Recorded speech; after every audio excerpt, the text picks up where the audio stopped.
In this tutorial, I'm going to show you how to remove audio from a Canva video template. Now, the great thing about Canva is they have lots of different templates.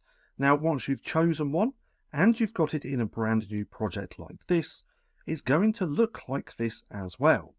Now, the music or the audio to this is going to be right here underneath the video. So where we see this long pink line, this is the audio. Now what we want to do is click onto that audio to bring it up like this. We can then click onto the three dots and we can simply click delete track. And now that's been deleted. Now let's go back one, because you can also just click onto the audio and then click delete on the keyboard just like that.